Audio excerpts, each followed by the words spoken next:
Bone, Part 1, by Tavi Dromio.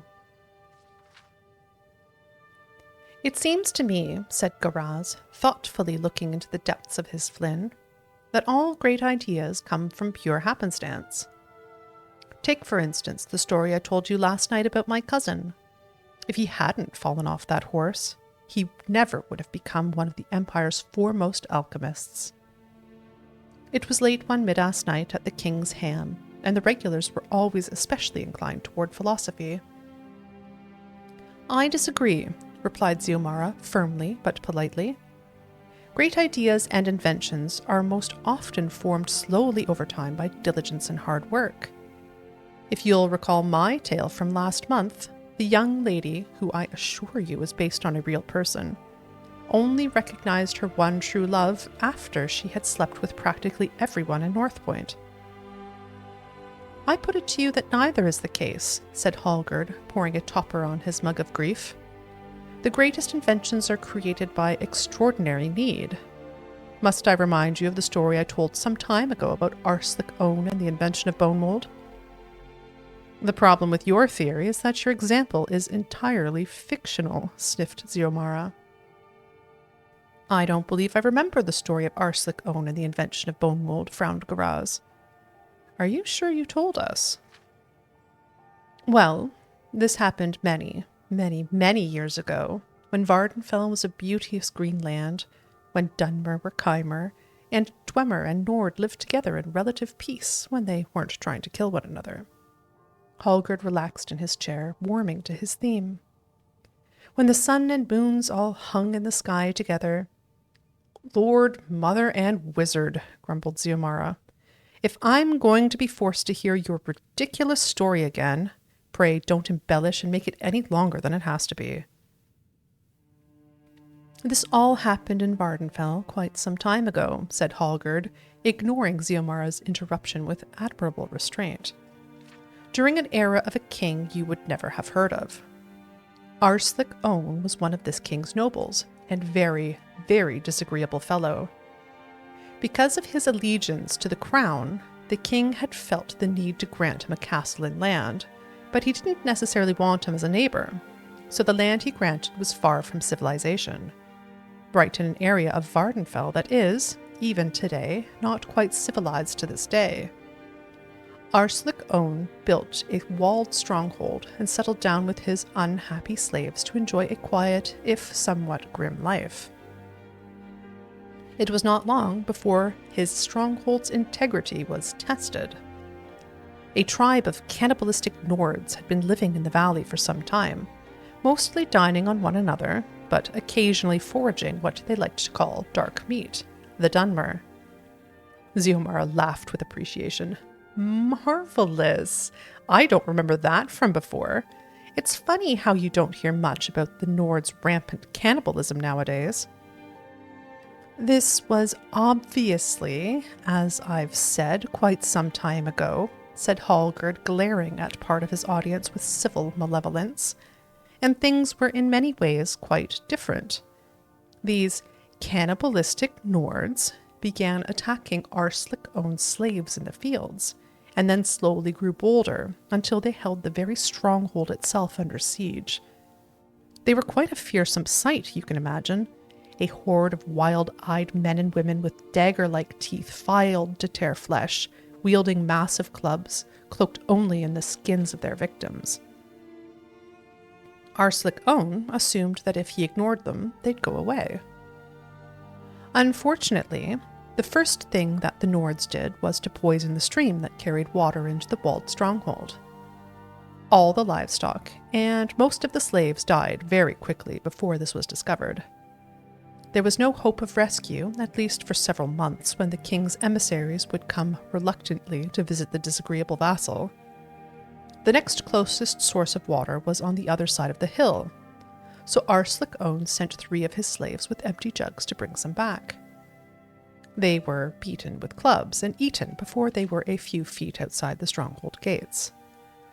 The next group he sent through, he gave sticks to defend themselves. They made it a few feet farther, but were also overwhelmed, beaten, and devoured. It was obvious that better personal defensive was required.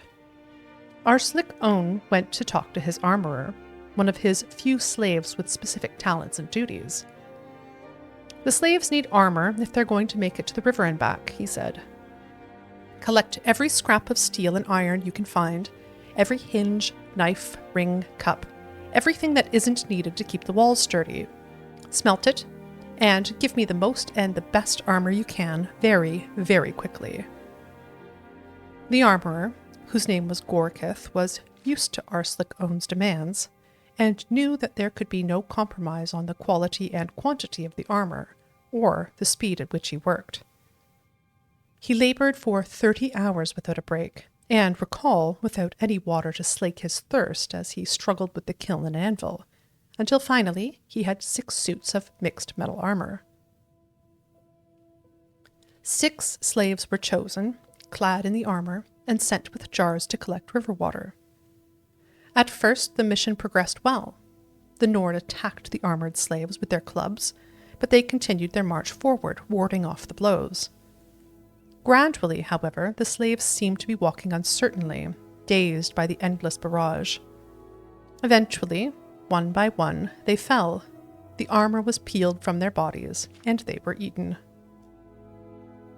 The slaves couldn't move quickly enough in that heavy armor you made, said Arslic Own to Gorkith. I need you to collect all the cadavers of the poisoned livestock, strip their skin, and give me the most and the best leather armor you can very, very quickly.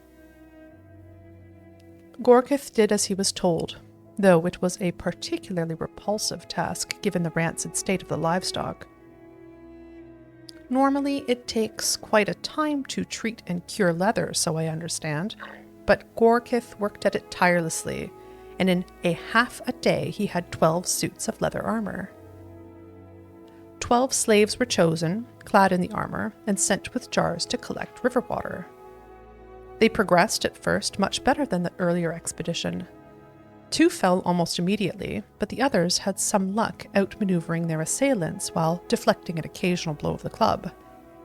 Several got to the river, 3 were able to fill up their jars, and 1 fellow very nearly made it back to the stronghold gates. Alas, he fell and was eaten. The Nords possessed a remarkably healthy appetite. What we need before I completely run out of slaves, said Arslic Own thoughtfully to Gorkith, is an armor sturdier than leather but lighter than metal. The armorer had already considered that and taken stock of the materials available. He had thought about doing something with stone or wood, but there were practical problems with demolishing more of the stronghold. The next most prevalent stuff present in the stronghold was skinned dead bodies, hunks of muscle, fat, blood, and bone. For 6 hours he toiled relentlessly until he produced 18 suits of bone mold, the first ones ever created. Arslic Own was somewhat dubious at the sight and smell, but he was very thirsty and willing to sacrifice another 18 slaves if necessary.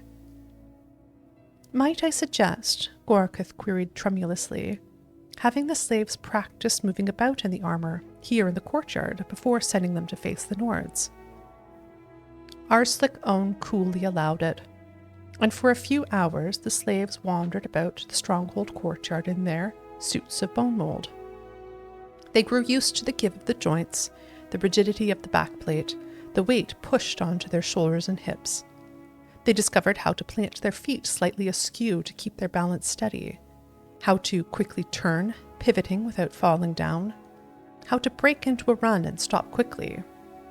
By the time they were sent out of the castle gates, they were easily, very nearly, almost amateurs in the use of their medium-weight armor. 17 of them were killed and eaten, but 1 made it back with a jar of water. It's perfect nonsense, said Xiomara. But my point is still valid even so. Like all great inventors, even in fiction, the armorer worked diligently to create the bone mold. I think there was a good deal of happenstance as well, frowned Garaz.